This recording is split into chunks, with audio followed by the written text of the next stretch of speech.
Hingga Minggu sore, tim SAR telah menemukan 19 korban bencana longsor di Cisarua, Bandung Barat.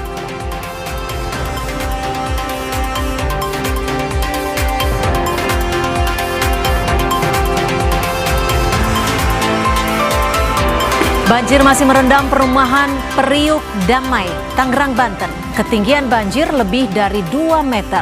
Warga dievakuasi.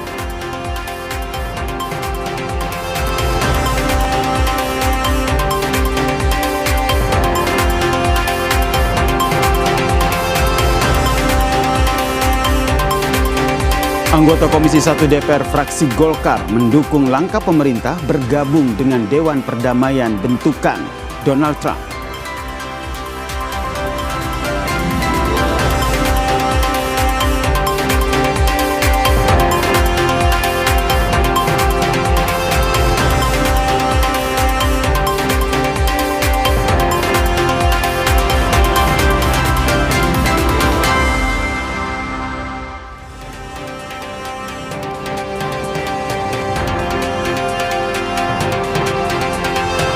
Halo, selamat sore saudara. Anda menyaksikan program berita Kompas Petang.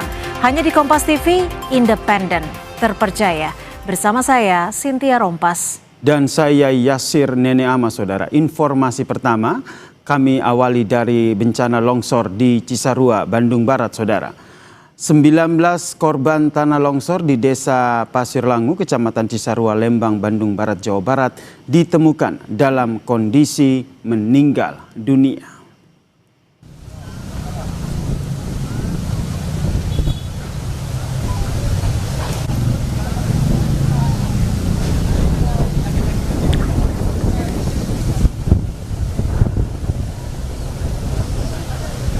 Hari ini saudara, 8 korban ditemukan di area longsor yang menimbun 30 rumah warga. Sementara itu 72 korban longsor yang hilang masih dalam pencarian. Pencarian hari kedua, tim SAR gabungan melakukan asesmen awal di lokasi longsor, mulai dari titik mahkota longsor sampai ke lidah longsor. Operasi pencarian dibagi menjadi beberapa sektor.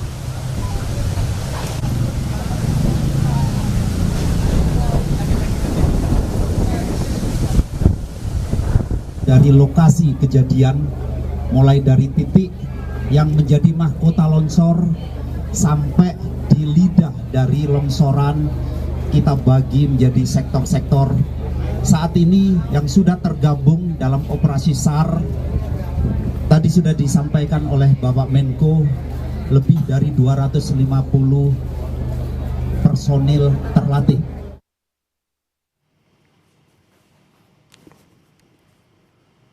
Setelah dihentikan sementara saudara, pencarian korban longsor kembali dilanjutkan pada Minggu siang.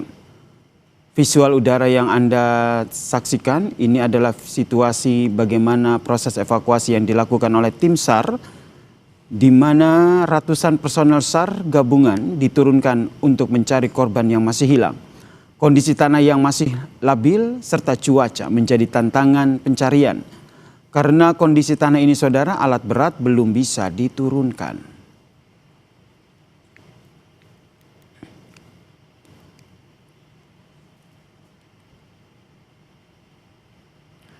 Saudara, longsor susulan di hulu Gunung Burangrang terjadi saat tim SAR gabungan mencari korban yang masih hilang.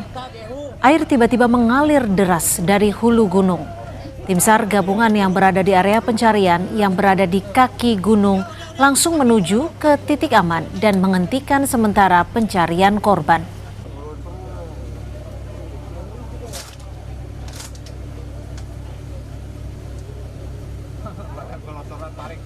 Dan saudara, ini adalah visual di saat pencarian korban sempat dihentikan sementara. Penghentian sementara untuk pencarian korban ini dilakukan akibat adanya longsor susulan di wilayah ini. Tim SAR gabungan yang sedang melakukan proses pencarian bergegas untuk menuju lokasi aman sebelum proses pencarian kembali dilanjutkan.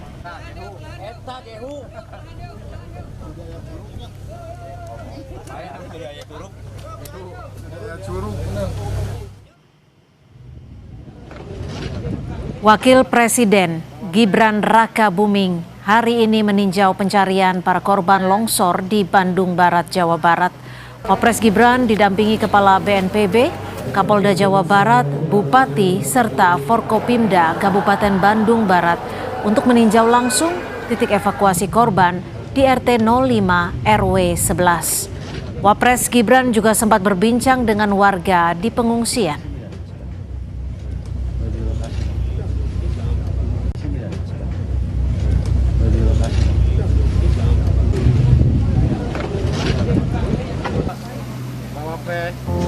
Astagfirullahaladzim, ya Allah.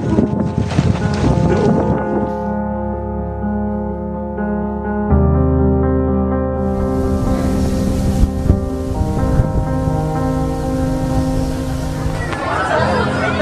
Ratusan warga masih menunggu kabar sanak saudara mereka yang hilang akibat longsor di Desa Cisarua, Bandung Barat, Jawa Barat. Salah satu warga yang kehilangan 10 anggota keluarganya yakni Neni. Di posko pengungsian yang berada di aula Desa Pasir Langu, Neni bertahan sembari saling menguatkan dan berharap anggota keluarganya yang masih hilang ditemukan. Suami nggak ada gitu, anak-anak cuma anak-anak doang. Pas kejadian kirain teh suara kapal di atas, tahu-tahu pada orang ayo keluar gitu. Masih ada keluarga yang masih dicari nggak? Iya. Ada berapa orang? Hampir 10 orang. Hampir 10 orang. Iya. Itu yang rumahnya habis itu? Iya. Sabtu kemarin, Gubernur Jawa Barat Deddy Mulyadi meninjau lokasi longsor di Kampung Pasir Kuning, Desa Pasir Langu, Kecamatan Cisarua, Kabupaten Bandung Barat. Saat meninjau lokasi longsor, Deddy Mulyadi bilang akan merelokasi warga di wilayah yang memiliki potensi bencana. Deddy juga menekankan wacana pembenahan tata ruang agar peristiwa longsor tidak terulang kembali. Daerah yang memiliki potensi bencana dimitigasi akan kita relokasi karena kita tidak mau ada bencana lagi di kemudian hari. Setelah dari awal adalah tata ruangnya harus segera dibenahi. Berulang-ulang saya katakan, sudah lama kita ini membangun tidak didasarkan pada mitigasi bencana. Tim SAR gabungan terus melakukan pencarian korban hilang di Desa Cisarua, Bandung Barat, Jawa Barat.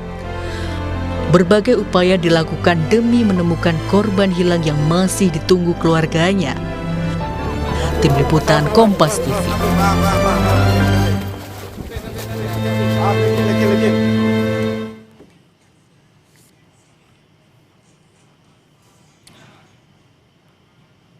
Dan saudara, saat ini proses pencarian terhadap korban longsor di Kabupaten Bandung Barat, Jawa Barat masih terus dilakukan.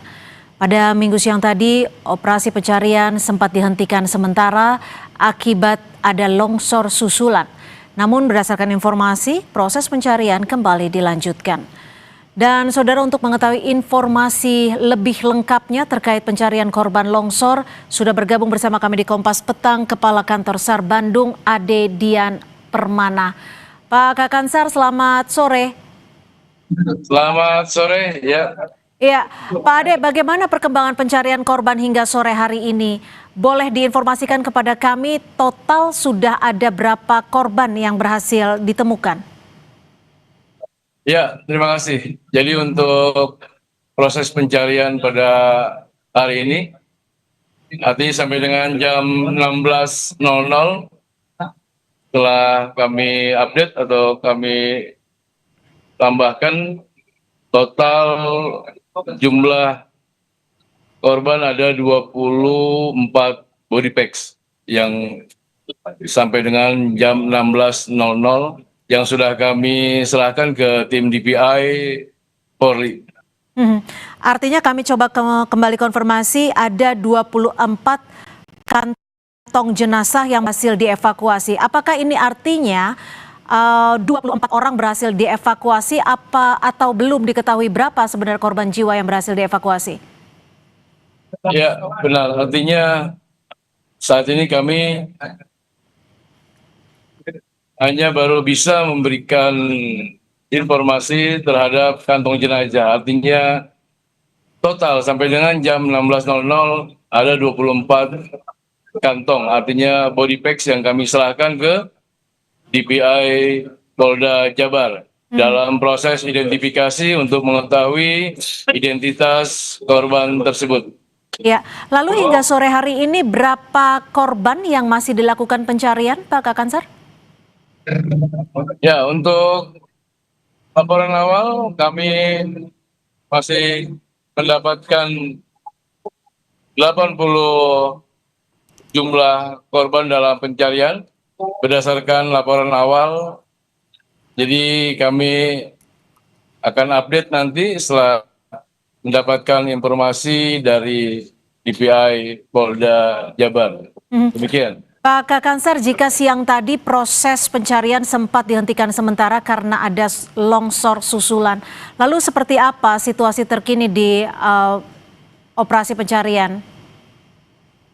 Ya, benar. Tadi kami sempat menghentikan proses pencarian karena terpantau atau terdapat terjadinya longsor susulan di mahkota yang disampaikan oleh safety officer yang di lapangan. Jadi setiap unsur SAR di dalam pelaksanaan proses pencarian kami menempatkan safety officer untuk memberikan informasi terjadinya emergensi atau terjadinya longsor susulan di area lokasi longsor. Demikian. Iya, Pak Kakansar, lalu sore hari ini hingga pukul berapa proses pencarian akan dilanjutkan? Sampai dengan sore hari ini kami hentikan proses pencarian di jam 16.00 karena melihat situasi kondisi di lokasi atau di lapangan terjadi hujan ringan. Jadi untuk keselamatan tim di lokasi untuk sementara waktu kami hentikan sambil proses evaluasi untuk merencanakan operasi besok. Baik, artinya proses pencarian akan dilanjutkan esok hari. Pukul berapa tepatnya proses pencarian rencananya akan dilakukan dan berapa personel yang diterjunkan? Ya, jadi rencana operasi besok kami melaksanakan briefing atau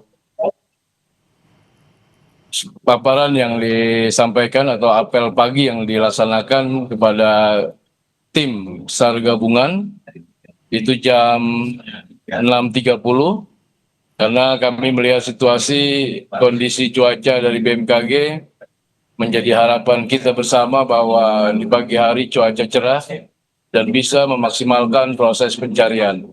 Total jumlah tim SAR gabungan di longsor ini terdapat 450 orang. Baik, Pak Kakansar, kalau hari ini alat berat belum diterjunkan atau belum digunakan, apakah ada rencana alat berat besok akan mulai dioperasikan? Ya, hari ini kami menerjunkan alat berat, ada 3 alat berat yang kami terjunkan ke lokasi longsor dan juga kami menerjunkan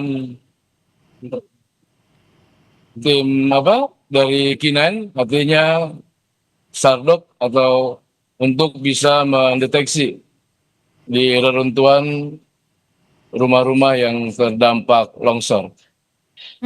Artinya kami kembali mengkonfirmasi untuk hari ini 3 alat berat sudah mulai dioperasikan ya Pak Kakansar?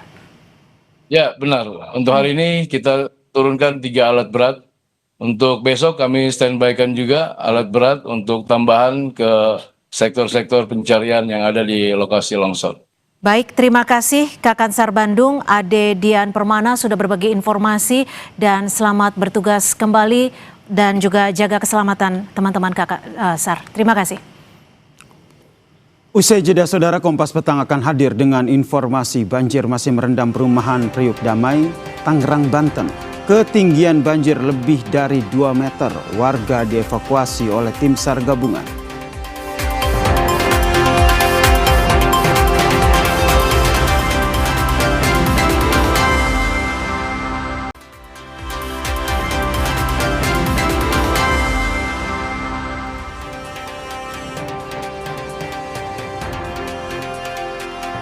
Terima kasih Anda masih bersama kami di Kompas Petang. Saudara, banjir masih merendam permukiman warga di Desa Sukamekar, Kecamatan Sukawangi, Kabupaten Bekasi, Jawa Barat.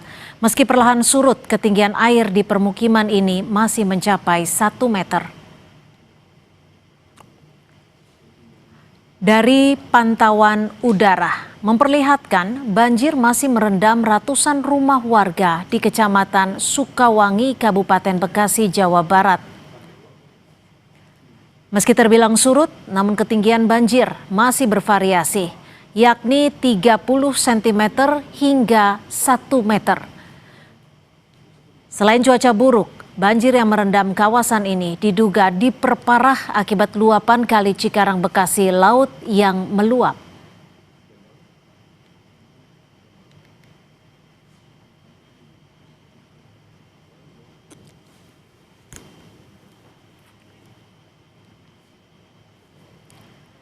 Banjir yang masih merendam permukiman warga di 2 kecamatan di Kabupaten Bekasi, Jawa Barat.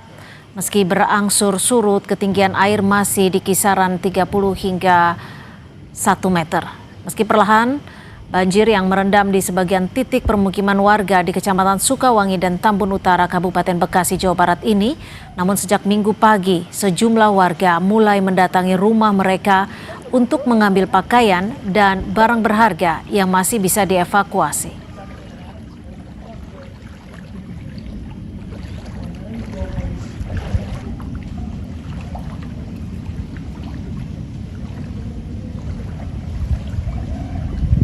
Sekarang sih sudah agak surut di atas mata kaki. Ya. Tapi ketinggian air bervariasi atau gimana sih, Bu? Bervariasi, setiap tahap tuh berbeda. Bukan tahap aja sih, satu tahap sebenarnya berbeda karena beda gang aja. Beda satu gang gitu aja.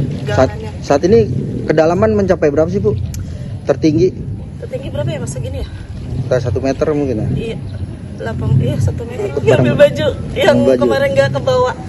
Tapi alhamdulillah lemari nggak jomplang kok. Kulkas sudah habis lah. Banjir yang masih merendam permukiman warga di Kecamatan Sukawangi, Kabupaten Bekasi. Banjir yang terjadi sejak hari Minggu pekan lalu membuat aktivitas warga terganggu. Banjir juga menyebabkan barang-barang warga tidak lagi dapat diselamatkan. Berikut liputan jurnalis Kompas TV, Meidina Andas, dan juru kamera Ian Faris. Saudara, saat ini banjir di Kecamatan Sukawangi, Kabupaten Bekasi ini sudah mulai berangsur surut. Namun untuk ketinggian airnya sendiri ini sudah di sekitar 50 cm. Namun kalau kita berbicara mengenai beberapa saat yang lalu, ini memang ketinggian air di perumahan sempat mencapai sekitar 130 cm dan sekarang sudah mulai berangsur surut. Dan tentunya banjir ini berdampak terhadap aktivitas warga menjadi tersendat dan terpaksa harus mengungsi.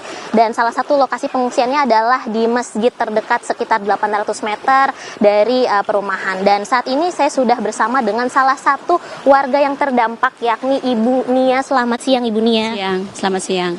Ibu, boleh tolong diceritakan, Bu, sudah sejak kapan Ibu mulai mengungsi akibat banjir ini dan pukul berapa, Bu, air sudah mulai masuk ke rumah? Dari hari Minggu. Dari Minggu kita udah ngungsi waktu banjir pertama. Hari Selasa surut, saya udah bebenah, itu juga belum kelar. Kamis sudah naik lagi, Kamis sore. Jadi ini yang kedua kali seminggu ini, tapi udah lebih parah dari yang hari Minggu banjirnya.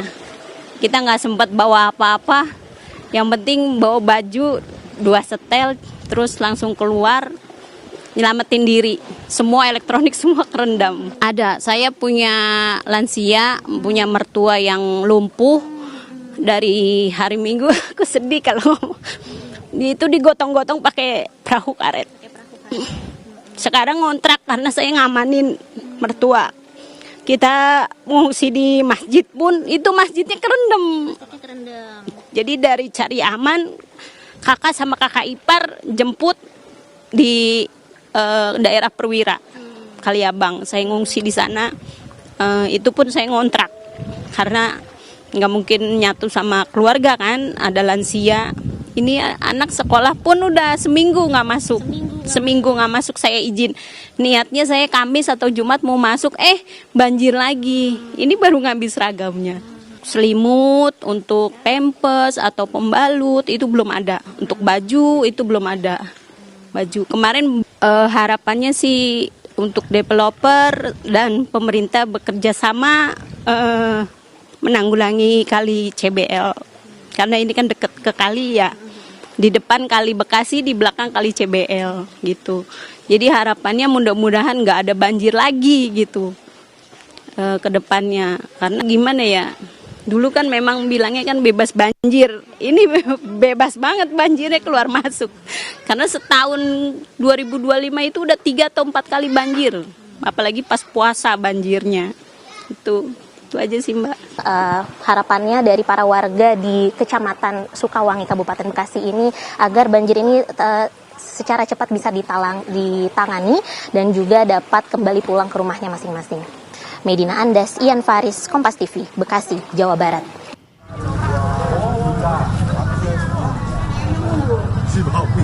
Sementara itu saudara, banjir masih merendam kawasan perumahan Priok Damai, Tangerang, Banten, saudara. Ketinggian banjir masih setinggi 2 hingga 4 meter.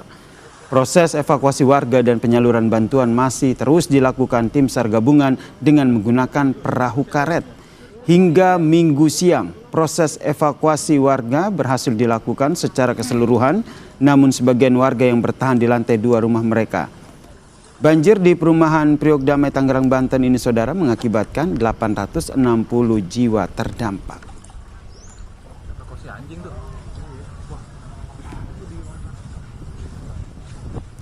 Pembatas antara RW 13 dan RW 8 ini kita punya tanggul pembatas itu jebol. Jadi datangnya air ini tiba-tiba untuk evakuasi warga sendiri belum bisa untuk keseluruhannya 100% bisa tertanggulangi. Untuk keseluruhannya kita punya 286 kakak dan untuk jiwa sendiri 860 jiwa. Dan sementara ini hari ketiga ini alhamdulillah bisa terevakuasi semua walaupun memang masih ada beberapa yang bertahan yang punya di lantai 2. Lalu bagaimana kondisi banjir terkini di kawasan perumahan Priok Damai, Tangerang, Banten? Kita tanyakan kepada jurnalis Kompas TV Zefanya Situmeyang dan juru kamera Adini Anissa. Selamat petang Zefanya. Kalau dilihat di belakang Anda, genangan nampaknya masih cukup tinggi. Bagaimana kondisi di sana?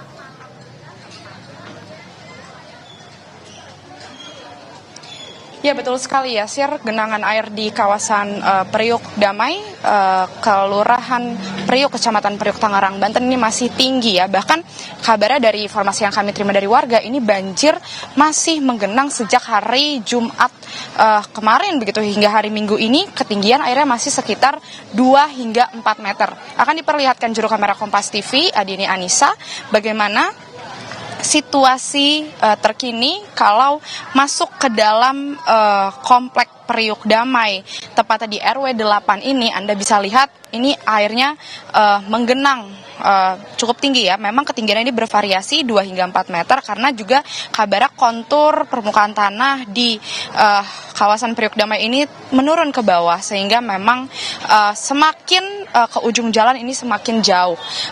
Di RW 8 sendiri ini ada sebanyak 5 RT Yasir dan juga saudara yang terdampak, sekitar 200 jiwa ini terdampak. Dan juga kalau Anda bisa lihat di visual Anda sekarang juga ini adalah sejumlah warga begitu ya yang dari tempat tinggal atau kediamannya masing-masing ini sedang dievakuasi begitu karena juga sebagian warga ini masih ada yang memilih menetap di rumahnya masing-masing ya Sir, meskipun ketinggian airnya cukup tinggi, tapi sejumlah warga lainnya ini juga ada yang pada akhirnya memilih untuk mengungsi ke posko terdekat, di mana posko pengungsian yang tersedia ini ada di Masjid Jami Al-Jihad dan juga ada posko yang tersedia di sekolah terdekat. Sementara itu posko dapur umum ini juga sudah tersedia begitu ya untuk memenuhi apa yang menjadi kebutuhan warga Priok Damai ini. Tapi meskipun masih ada beberapa warga yang memilih bertahan di rumahnya masing-masing begitu di lantai atas rumah mereka, sejumlah bantuan ini terus juga dikirimkan dari petugas BPBD Jakarta. Kami lihat ini juga selalu standby begitu bersama dengan Satuan Brimob Polda Metro Jaya ini juga terus bersiaga begitu. Tadi kami lihat bantuan seperti makanan siap saji ini juga siap dihantarkan kepada warga yang terjebak di rumahnya masing-masing atau masih memilih bertahan begitu. Lalu obat-obatan, pakaian bayi, peralatan untuk ibu-ibu yang punya anak kecil ini juga disalurkan begitu ya kepada warga. Dan juga memang kabarnya Yasir dan juga saudara, ini air yang menggenang ini memang diakibatkan oleh intensitas curah hujan yang tinggi. Namun selain itu meluapnya air Kali Ciracap yang lokasinya berada dekat di kawasan Priuk Damai, Priuk Tangerang, Banten ini menjadi salah satu penyebabnya karena air kalinya ini meluap, tanggulnya jebol sehingga airnya menggenang cukup tinggi, cukup parah. Kami juga sempat bertanya ini upaya apa yang perlu dilakukan untuk menyurutkan air banjir begitu. Penyedotan air ini memang terus dilakukan. Kabarnya ini ada 5 mesin pompa air memang yang sudah tersedia di kawasan Priuk Kota Tangerang, Banten ini, tapi memang karena air kali tadi dari pantauan kami juga air kalinya masih cukup tinggi volume debit airnya, sehingga memang satu-satunya cara adalah menunggu air bisa surut, menunggu air kali juga surut, dan selain itu juga melihat bagaimana pantauan dari curah hujan. Kalau masih hujan deras ini tentu memakan waktu bisa berhari-hari untuk menyurutkan air banjir yang ada di kawasan Priuk Damai Kota Tangerang, Banten ini. Yasir. Masih ada warga yang memilih bertahan di lantai 2 rumah mereka meskipun banjir seperti yang kata Anda tadi lebih dari 2 meter. Lalu apa saja kebutuhan warga terutama saat mereka mengungsi?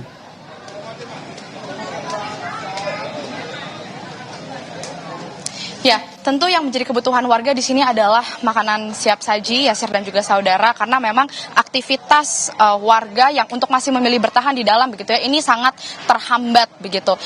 Kami juga sempat bertanya, ini pemadaman listrik juga dilakukan di area rumah warga begitu ya. Jadi warga sulit beraktivitas karena juga lampu penerangan yang cukup gelap begitu, sehingga makanan siap saji sangat dibutuhkan karena aktivitas masak-memasak ini tidak bisa dilakukan. Lalu kemudian obat-obatan seperti obat demam, kemudian juga untuk obat gatal-gatal ini juga dibutuhkan oleh warga begitu ya. Lalu untuk warga yang mengungsi di posko, makanan posko dapur umum juga sudah tersedia, Yasir dan juga saudara. Selain itu pakaian bayi seperti yang saya sampaikan tadi, ini karena cukup banyak ibu-ibu atau warga yang memiliki anak kecil ini yang juga cukup dibutuhkan seperti popok dan lain sebagainya. Ini yang logistik yang dibutuhkan oleh warga saat ini. Dan tentunya air bersih ini juga dibutuhkan. Terlihat juga dari posko ini menyediakan sejumlah toilet umum juga untuk warga yang mengungsi di Masjid Jami Al-Jihad ini. Yasir. Terima kasih jurnalis Kompas TV Zefanya Situmeng atas informasinya terkait dengan kondisi banjir di Tangerang. Saudara, informasi lainnya masih akan kami sajikan selepas jeda. Di antaranya jenazah co-pilot pesawat ATR 42500 almarhum Muhammad Farhan Gunawan dimakamkan di Kabupaten Goa, Sulawesi Selatan hari ini.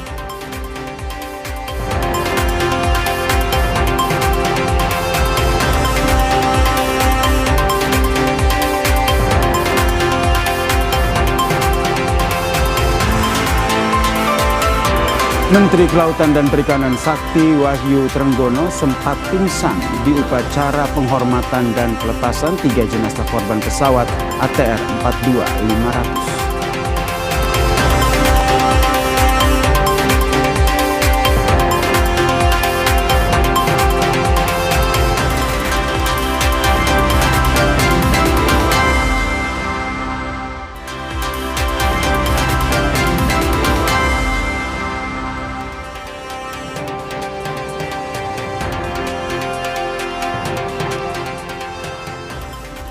Saudara, jenazah co-pilot pilot ATR 42500 almarhum Muhammad Farhan Gunawan dimakamkan di Kabupaten Goa, Sulawesi Selatan hari Minggu ini.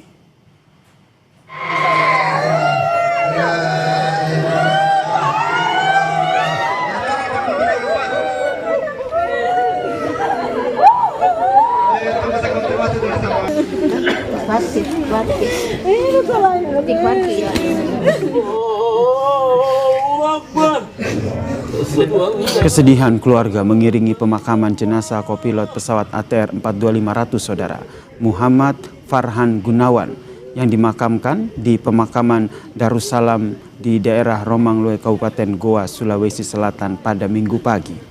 Almarhum Muhammad Farhan Gunawan adalah korban ke-7 yang berhasil teridentifikasi oleh tim DVI Polda Sulawesi Selatan. Korban ditemukan di kedalaman jurang 300 meter dan jasadnya terpaksa dievakuasi menggunakan helikopter karena terkendala medan yang cukup sulit. Keluarga mengenang almarhum sebagai sosok yang berdedikasi tinggi terhadap pekerjaan. Keluarga juga berterima kasih kepada tim evakuasi gabungan yang berhasil menemukan seluruh korban.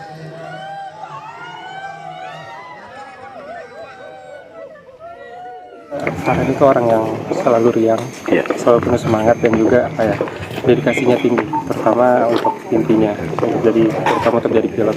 Kita kenal dari kecil memang selalu punya cita-cita untuk jadi pilot dan akhirnya terwujud. Kita lihat dalam 7 hari terakhir, 8 hari proses pencarian di medan yang sangat sulit.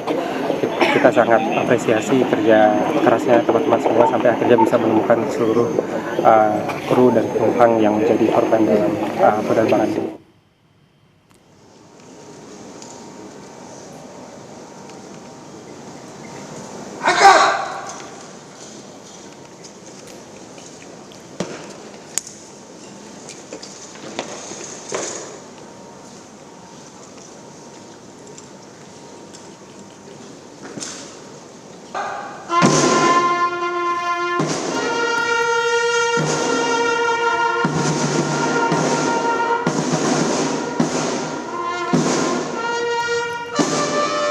Kementerian Kelautan dan Perikanan menggelar upacara penghormatan dan pelepasan ketiga jenazah pegawai KKP yang menjadi korban dalam kecelakaan pesawat ATR 42500, saudara.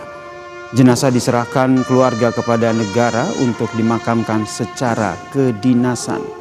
Wakil Menteri KKP memberikan apresiasi kepada ketiga almarhum pegawai KKP yang meninggal dalam kecelakaan pesawat ATR 42500.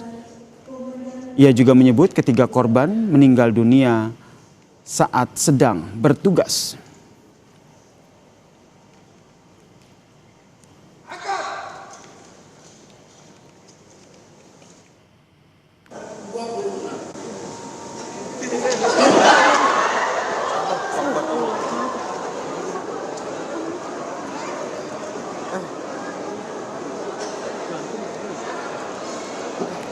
Menteri Kelautan dan Perikanan Sakti Wahyu Trenggono sempat pingsan di upacara penghormatan dan pelepasan 3 jenazah korban pesawat ATR 42500, saudara. Trenggono pingsan saat berada di depan podium memimpin upacara pelepasan 3 jenazah pegawai KKP. Wakil Menteri Kelautan dan Perikanan Didit Herdiawan langsung menggantikan posisi Trenggono sebagai pemimpin upacara. Didit menyebut Trenggono pingsan karena kecapean.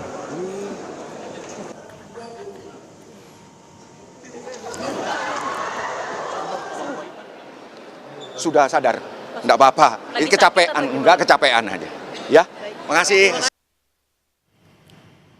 Kita ke informasi lain, pemulihan pasca bencana banjir dan longsor di Pulau Sumatera. 2 bulan pasca bencana banjir besar di PD Jaya, rumah warga masih tertimbun lumpur tebal setinggi 2 meter lebih. Rumah warga di salah satu desa PD Jaya terendam lumpur hingga 3 meter. Kondisinya masih sama seperti saat banjir November lalu. Sejumlah warga ada yang memanfaatkan tanah lumpur untuk menimbun lantai bagian dalam rumah agar bisa dihuni kembali. Warga berharap lumpur ini bisa segera dikeruk agar mereka mendapat hunian yang layak dan akses jalan menuju rumah tidak tertutup.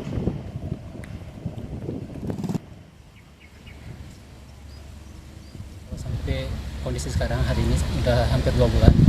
Kondisi masih mungkin kita rasakan seperti baru banjir.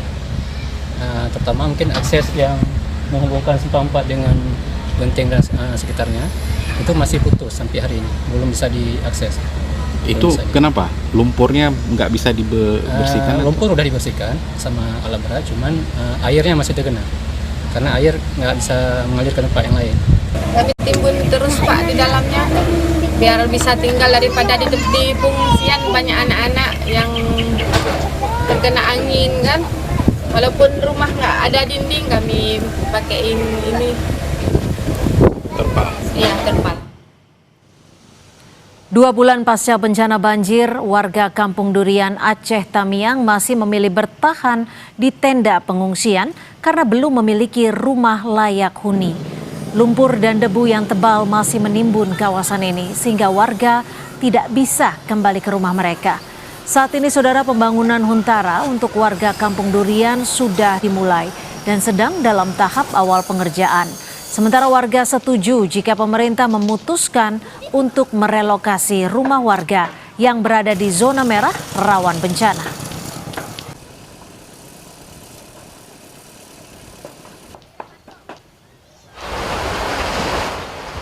Dua bulan pasca bencana, proses normalisasi sungai Kreung Merdu, Pidijaya terus dilakukan dengan menimbun jalur sungai sebelumnya dan membuka jalur sungai baru. Pembuatan bronjong dilakukan untuk menahan bantaran sungai dari longsor karena berdekatan dengan jalan dan permukiman. Akibat banjir besar yang terjadi akhir November 2025 lalu, jalur sungai Kreung berubah haluan dan kedalaman semakin berkurang.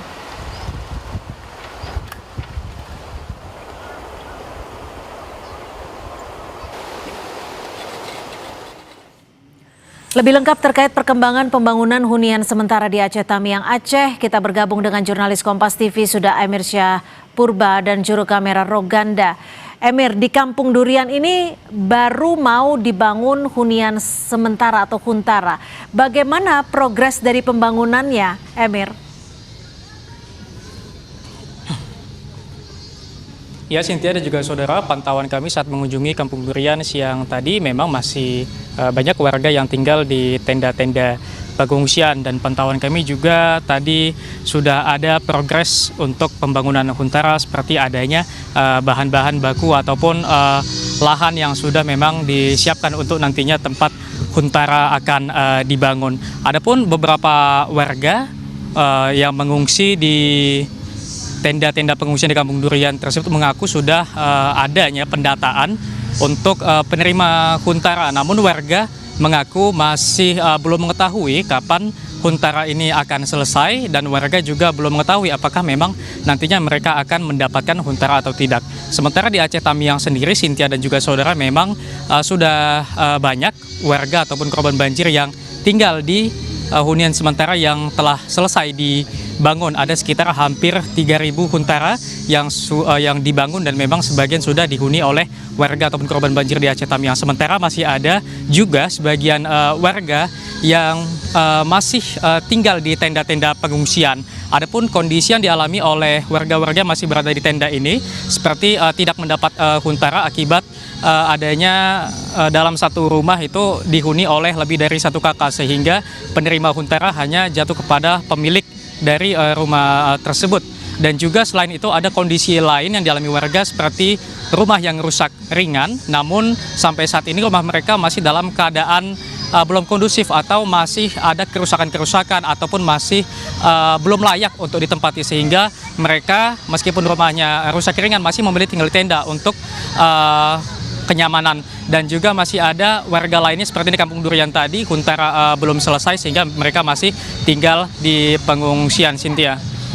Iya, Emir, lalu bagaimana dengan titik-titik lokasi yang tidak dibangun huntara ini? Singkat saja, Emir. Ya, Cynthia dan juga saudara, dari huntara yang dibangun masih ada sekitar 17.000 huntara lagi yang belum dibangun. Artinya pemerintah tentunya menyiapkan huntara ini di sejumlah titik dengan catatan adalah berdiri di lokasi yang aman, artinya bukan zona merah, sehingga aman dari bencana seperti banjir yang ada di Aceh Tamiang. Dan tentunya kita masih nantikan pembangunan huntara selanjutnya, Cynthia. Baik, terima kasih Emir Syah Purba melaporkan langsung dari Aceh Tamiang, Aceh. Usai jeda, saudara, Kompas Petang akan hadir dengan informasi anggota Komisi 1 DPR fraksi Golkar mendukung langkah pemerintah bergabung dengan Dewan Perdamaian bentukan Donald Trump.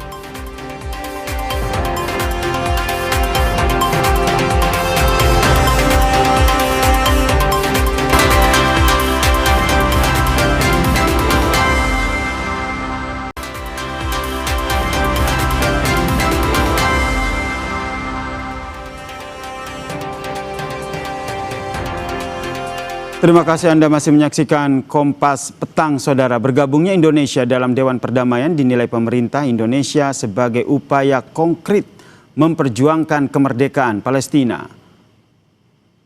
Menteri Luar Negeri Sugiono menjelaskan bergabungnya Indonesia dalam Dewan Perdamaian merupakan upaya konkret memperjuangkan kemerdekaan Palestina. Menurutnya, lewat keanggotaan, Indonesia akan mampu memperkuat lobi diplomasi. Sugiono bilang negara-negara yang tergabung dalam Dewan Perdamaian akan memastikan bahwa upaya penyelesaian konflik berorientasi pada kemerdekaan Palestina atau solusi dua negara.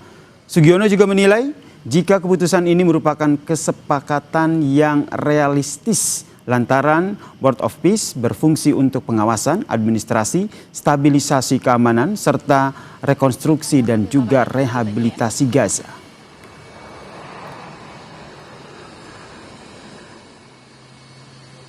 Bapak Presiden memutuskan Indonesia untuk bergabung dengan berbagai pertimbangan. Yang pertama, tentu saja kita sejak awal merupakan negara yang peduli pada perdamaian, pada stabilitas internasional, dan khususnya pada situasi yang terjadi di Palestina.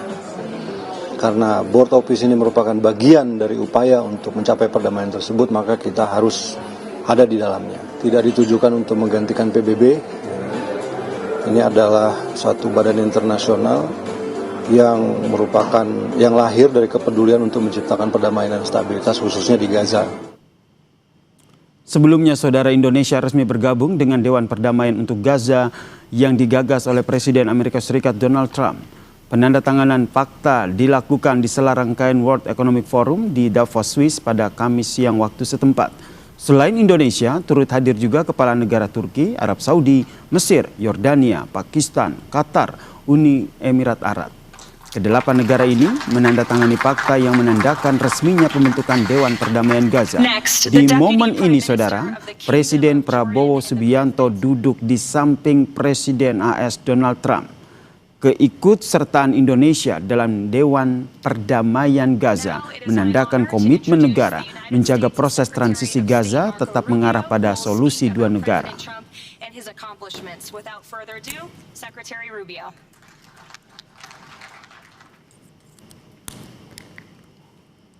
Presiden Prabowo Subianto menilai Dewan Perdamaian Gaza yang baru dibentuk dapat memperlebar jalan menuju perdamaian di Gaza.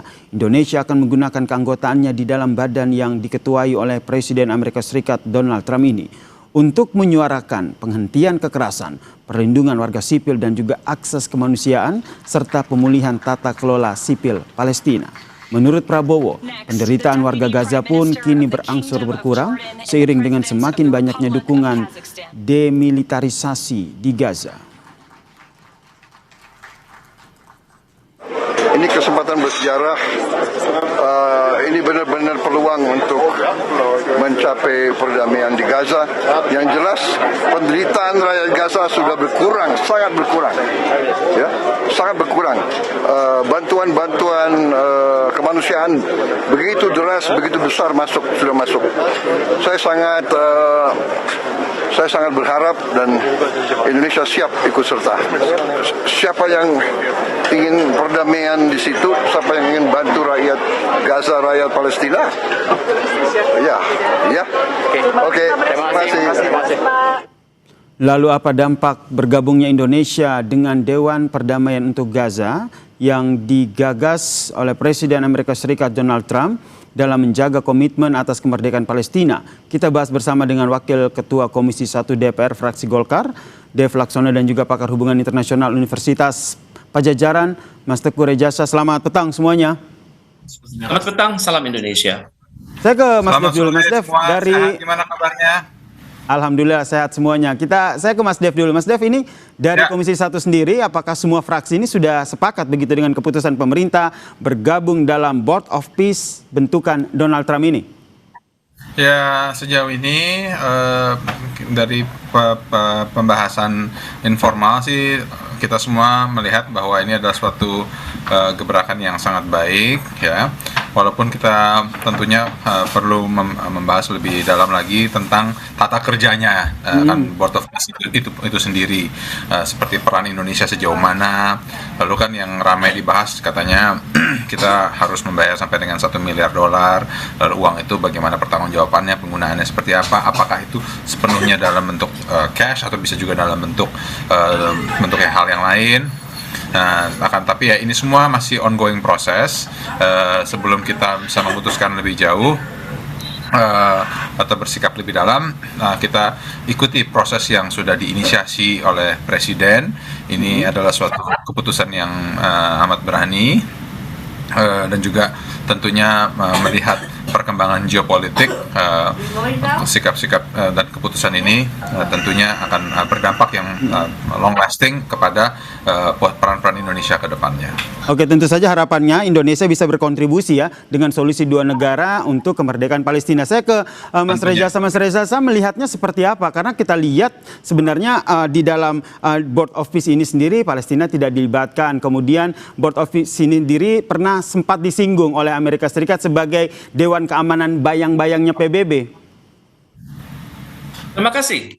Saya pikir secara konstitusional ya, masyarakat Indonesia itu patut menghargai keputusan yang telah dibuat oleh Presiden Prabowo Subianto. Karena keputusan ini tentunya dibuat berdasarkan pertimbangan rasional dengan memerhatikan manfaat jangka panjang bagi kepentingan nasional Indonesia dan sejalan dengan tujuan pendirian Republik Indonesia, yakni untuk turut mendukung perdamaian dunia, terutama sekali menjadikan Indonesia sebagai penyeimbang dalam keanggotaan Board of Peace yang berhasil menghimpun banyak anggota dari berbagai benua sekaligus. Namun, mengingat undangan Presiden Trump tersebut diberikan dalam waktu yang sangat singkat, pada saat yang sama suasana kebatinan Indonesia adalah sangat peka atas nasib masyarakat Palestina yang semakin terpuruk, disertai untuk keharusan mampu menjalankan kebijakan luar negeri bebas aktif secara konsisten dan benar, tentunya. Mas Reza? Dan jawaban Presiden Indonesia itu sangat cepat dan ini mengagetkan Indonesia, terutama sekali saya pikir masyarakat umum.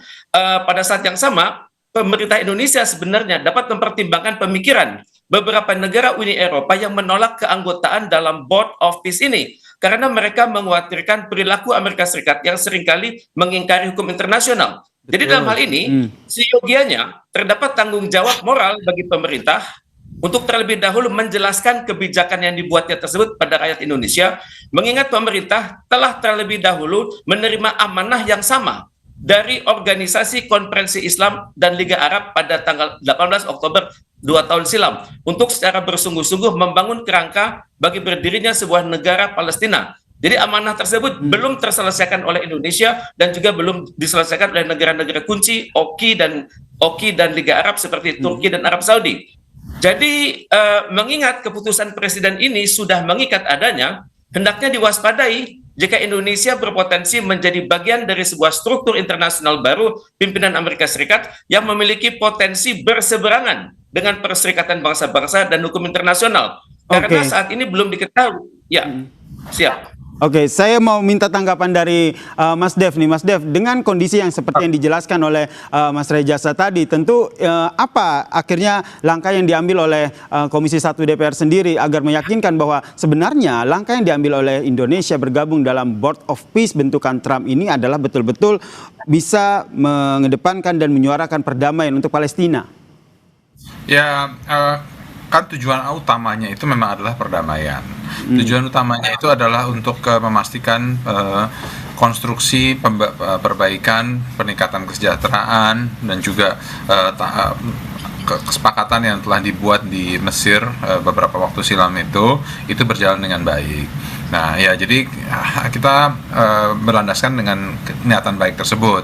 Nah nanti sepanjang perjalanan pergerakan daripada Board of Peace ini sejauh mana, hal yang perlu dikoreksi kah, hal perlu yang dipertegas, nah itu bisa kita lakukan seiring waktu yang berjalan. Tapi yang penting kita berlandaskan ataupun berawal dengan tujuan yang mulia dan juga dengan niatan yang tulus untuk mencapai hasil yang kita inginkan. termaksud mengantisipasi, ini masih antisipasi karena kalau kita lihat statement yang sering disampaikan oleh Donald Trump ini juga bisa mengejutkan begitu, karena sebelumnya Donald Trump sempat menyebutkan bahwa Board of Peace yang dibentuk ini akan menjadi sebuah Dewan Keamanan bayang-bayang PBB yang bisa digunakan, dikaitkan dengan Greenland. Hal-hal seperti itu tentu dibicarakan tidak di Komisi 1 DPR, sehingga betul-betul peran Indonesia dalam Board of Peace ini betul-betul didengar oleh Presiden Amerika Serikat. Ya makanya kan hal-hal teknis tentang bagaimana pelaksanaan kinerjanya ini kan belum sepenuhnya kita lihat kan, baru charter awalnya saja. Ya charter awal itu kan masih ya kerangka utamanya. Nah teknisnya seperti apa ya nanti kita seiring waktu bergulir baru kita bisa lihat bagaimana anatomi daripada badan ini berjalan. Oke, ke Mas Reza, kalau kita lihat dalam tanda tangan fakta integritas yang dilakukan, Presiden Donald Trump duduk begitu dengan Presiden Prabowo gitu berdekatan begitu, sempat ditepuk begitu, menunjukkan kedekatan antara Donald Trump dan juga Amerika Serikat. Apakah ini bisa jadi salah satu tanda bahwa dengan Indonesia masuk ke Board of Peace ini tentu suara ataupun nanti rekomendasi yang disampaikan oleh Indonesia terkait dengan solusi dua negara terutama untuk Palestina ini betul-betul didengar oleh Donald Trump? Saya berharap demikian ya, karena kalau kita lihat body language dari presiden kita dan presiden Amerika Serikat, tampaknya mereka sudah memiliki kedekatan yang cukup tinggi dan percaya bahwa masing-masing punya tanggung jawab besar di dunia ini ya. Cuman yang kita harus persoalkan nanti adalah bagaimana nanti hubungan kita dengan mereka yang sudah menandatangani dokumen itu. Oke lah, kita dekat dengan negara-negara seperti Argentina, dengan Armenia, jadi banyak sekali negara di situ, dengan Yordan, Kazakhstan, Mongolia, Maroko, Pakistan, Paraguay, kita tuh dekat. Cuman masalahnya adalah bagaimana nanti dalam mekanisme pengambilan keputusannya. Apakah pengambilan keputusan dalam Board of Peace dibuat secara musyawarah untuk mufakat seperti yang kita alami di dalam ASEAN, di dalam GNB, di dalam OPI, atau berdasarkan siapa kuat, siapa menang? Karena dalam strukturnya itu kelihatan. Jabatan Presiden Donald Trump adalah permanen. Bahkan secara singkat Anda khawatir, maaf saya potong, secara singkat Anda khawatir kalau seandainya meskipun sudah masuk di Board of Peace ini Indonesia tidak bisa berbuat banyak karena keputusan tetap dari Donald Trump. Itu yang saya khawatirkan, karena kita sudah tahu bahwa Donald Trump itu adalah seseorang yang sangat sering mempermainkan hukum internasional. Dan saya khawatir Board of Peace itu hari ini masih difokuskan ke Gaza, tapi tidak mustahil tahun-tahun ke depan akan difokuskan juga kepada belahan dunia yang lain. Dan saya khawatir kita berada di situ akan menjadi bagian dari kartu truf Trump buat menekan negara-negara lain, karena keanggotaan dalam Board of Peace itu sangat banyak. Dan ini mengagetkan saya karena lebih komprehensif daripada susunan keanggotaan di dalam Dewan Keamanan PBB. Jadi ini benar-benar menunjukkan suatu Board of Peace yang sangat demokratis dan mewakili berbagai peradaban dan juga berbagai kewilayahan.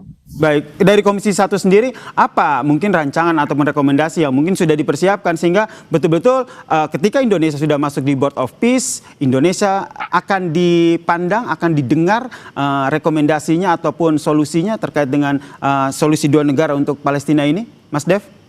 Ya, tentunya kita yakini bahwa semuanya ini di dalam Board of Peace itu nantinya adalah equal. Jadi kita punya hak yang sama untuk mengutarakan pandangan, pendapat, ataupun juga partisipasinya.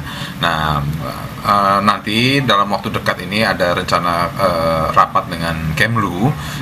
Nanti akan ada kesempatan untuk dipaparkan secara detail tentang tahapannya itu bagaimana dan perannya kita bagaimana dan juga prosesnya sejauh mana. Karena kan mengingat kita juga terlibat di sejumlah organisasi-organisasi internasional lainnya yang berkaitan dengan ekonomi seperti OECD, BRICS, ya itu kan semua organisasi multilateral yang memiliki tujuan untuk penguatan ekonomi. Kalau ini kan tujuannya ini adalah untuk perdamaian khususnya untuk di Gaza.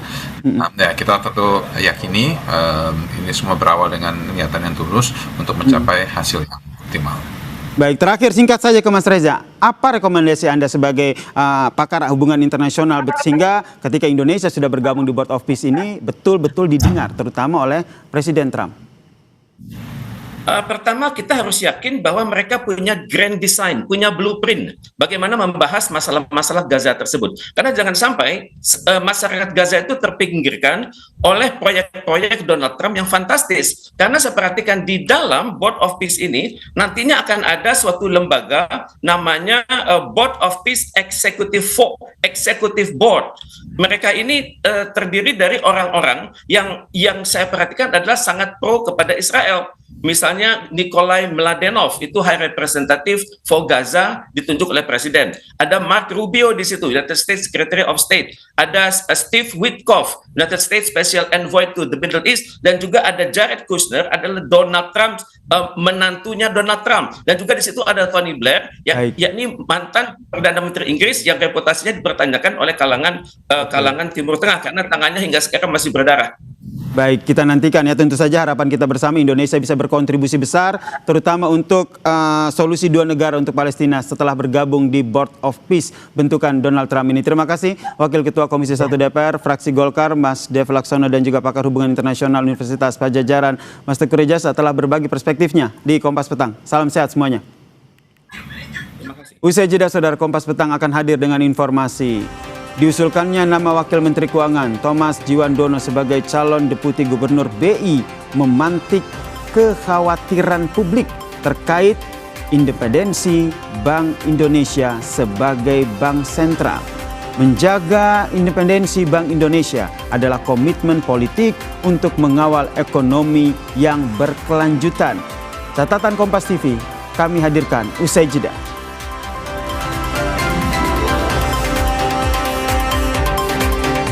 Kompas Petang juga menyoroti soal Kepala Kantor SAR Jawa Barat menyatakan hingga Minggu sore 24 kantong jenazah korban longsor di Cisarua telah dievakuasi.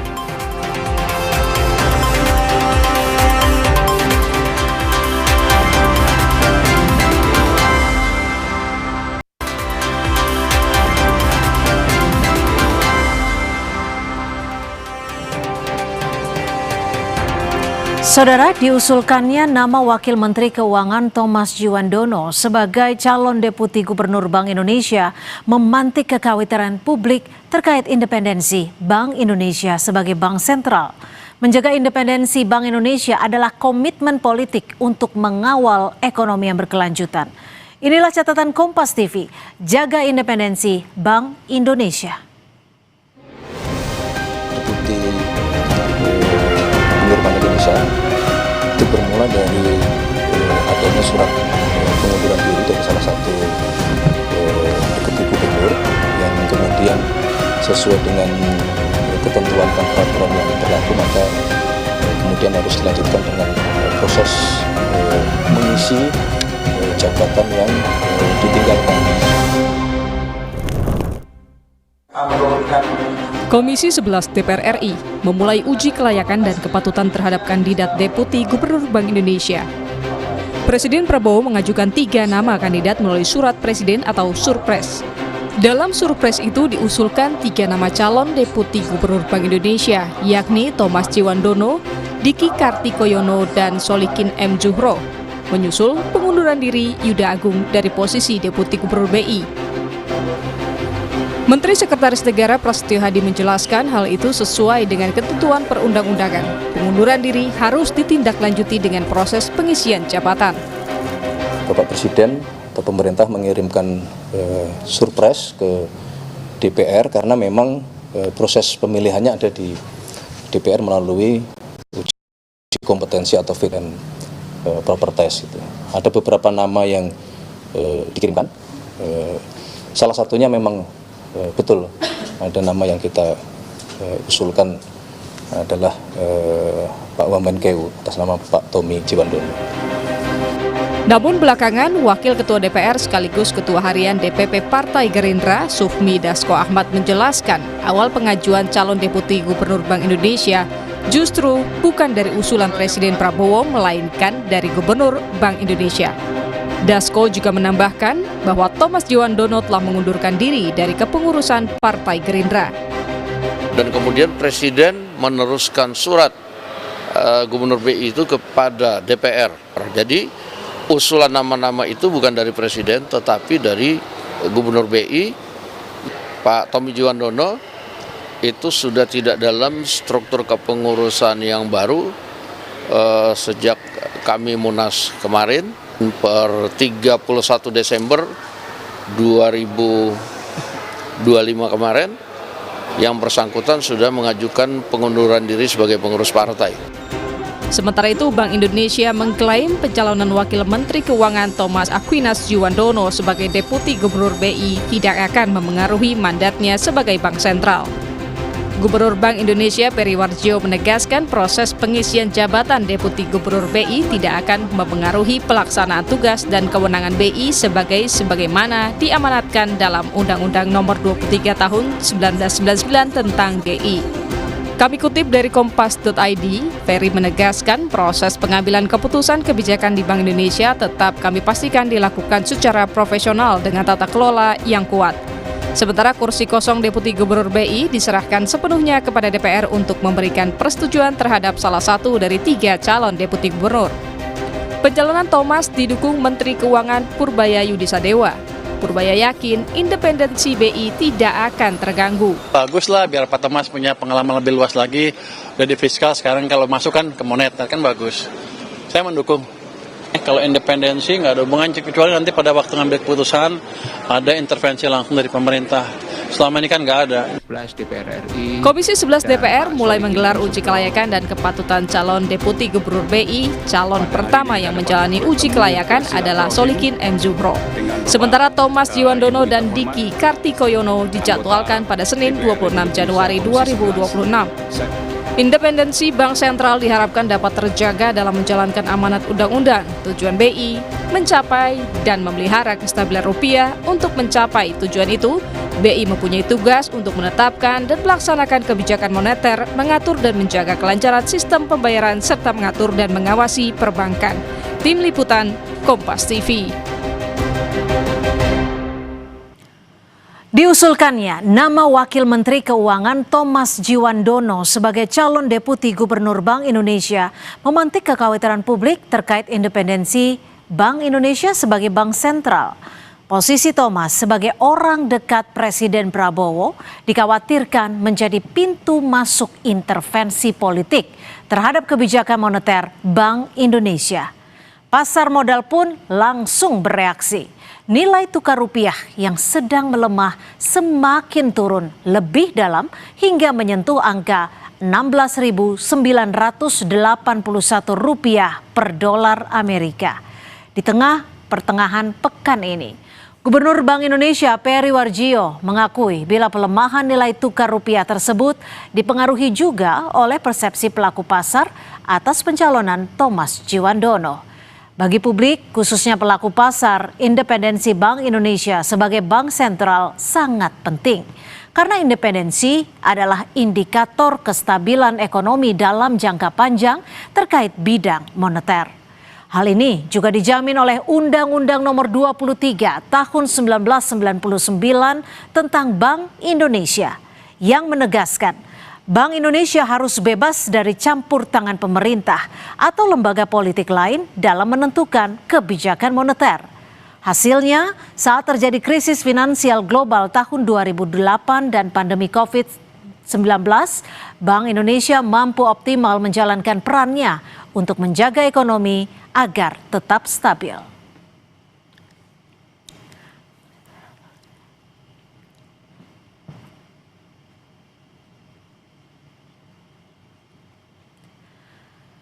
Intervensi politik terhadap bank sentral akan menyeret BI kepada kepentingan populis pemerintah yang bersifat jangka pendek.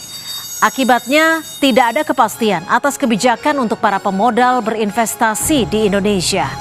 Lebih parahnya lagi, gangguan terhadap independensi BI akan merusak kredibilitas kebijakan moneter yang pada ujungnya adalah kehilangan kepercayaan pelaku pasar.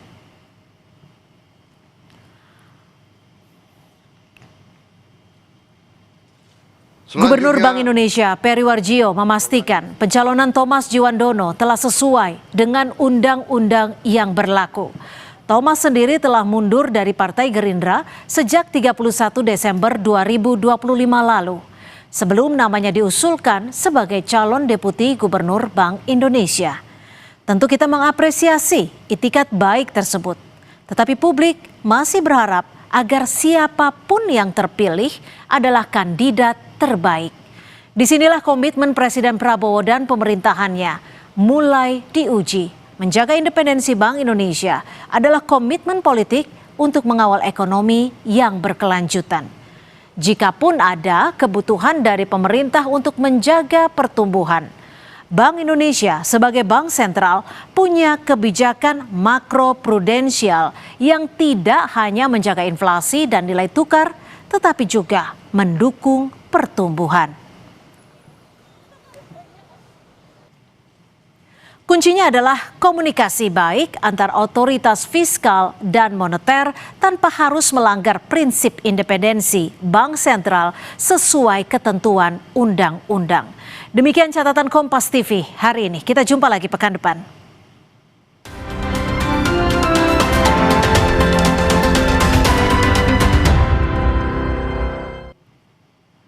Saudara, hingga Minggu sore 25 kantong jenazah korban longsor Cisarua telah dievakuasi.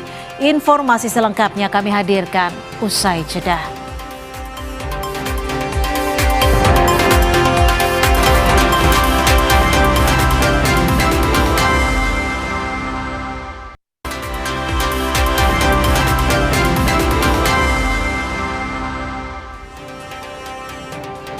Saudara, 25 kantong jenazah ditemukan dari lokasi tanah longsor di Desa Pasir Lango, Kecamatan Cisarua, Lembang, Kabupaten Bandung Barat, Jawa Barat hari ini. Pencarian hari kedua, tim SAR gabungan melakukan asesmen awal di lokasi longsor, mulai dari titik mahkota longsor sampai lidah longsor di Kampung Pasir Kuning dan Pasir Kuda, Kabupaten Bandung Barat. Operasi pencarian dibagi menjadi beberapa sektor. Evakuasi korban sempat dihentikan sementara karena terjadinya longsor susulan. Dan untuk mengetahui perkembangan pencarian korban longsor, kita bergabung dengan jurnalis Kompas TV, Fida Alatas, dan juru kamera Abdul Rohim. Selamat petang, Fida. Jadi bagaimana perkembangan pencarian korban longsor hari ini?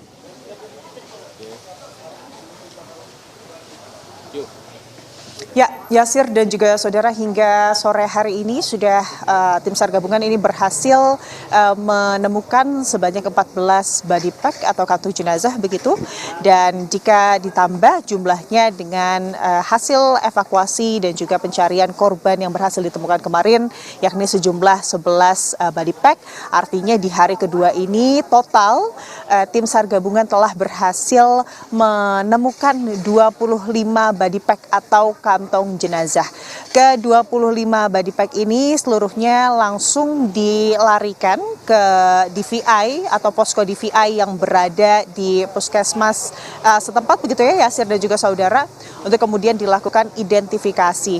Dan kalau sampai hari ini informasi di posko Basarnas begitu, Yasir dan juga saudara, memang masih belum ada informasi terkait hasil identifikasi. Memang untuk hasil identifikasi dari DVI Mabes Polri ini baru akan melakukan rilisnya di sore hari sekitar pukul 17.00 begitu, Yasir dan juga saudara. Dari situlah update terkait identifikasi korban ini baru bisa diketahui oleh baik itu Basarnas dan juga keluarga korban. Dan tentunya yang dilakukan oleh DVI ini adalah postmortem begitu ya, Yasir dan juga saudara, untuk mengidentifikasi para korban. Dan dengan hari ini, Yasir dan juga saudara, berakhirnya proses untuk melakukan evakuasi dan juga pencarian korban begitu, Yasir. Artinya ini proses evakuasi baru akan dilanjutkan esok hari di pagi hari, tepatnya nanti apel akan dilakukan pada pukul 6.30, Yasir. Baik, terima kasih jurnalis Kompas TV, Fida Alatas, atas informasinya. 25 kantong jenazah sudah dievakuasi, saudara. Saudara, korban banjir bandang di Purbalingga, Jawa Tengah menceritakan detik-detik dirinya sempat terjebak saat banjir bandang menerjang. Informasi selengkapnya usai jeda.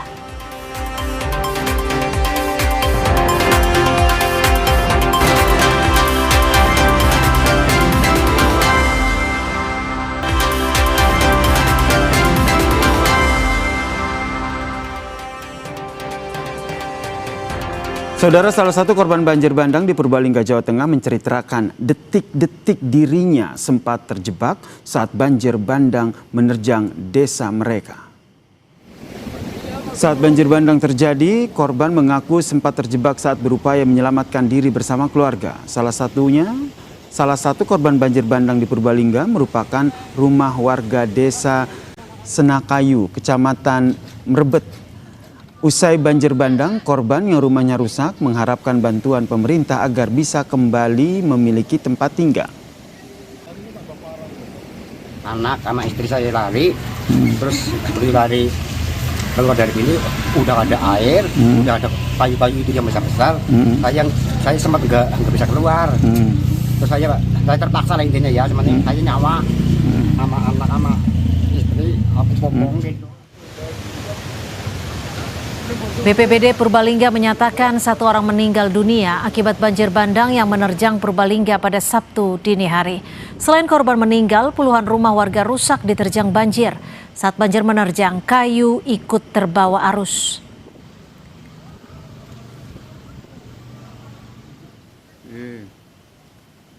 Saudara, jangan lupa 7 hari lagi mulai 1 Februari 2026 Kompas TV akan pindah channel. 1 langkah lebih dekat, 1 langkah makin terpercaya. Dapatkan selalu berita dan informasi terupdate Kompas TV di televisi Anda di channel 11 pada perangkat TV digital atau set-top box Anda. Ya, dan dengan demikian Kompas Petang berakhir sampai di sini. Terima kasih atas kebersamaan Anda. Saya Cynthia Rompas. Dan saya Yasir Neneama. Terima kasih sudah menonton. Tetaplah di Kompas TV, independen, terpercaya. Sampai jumpa.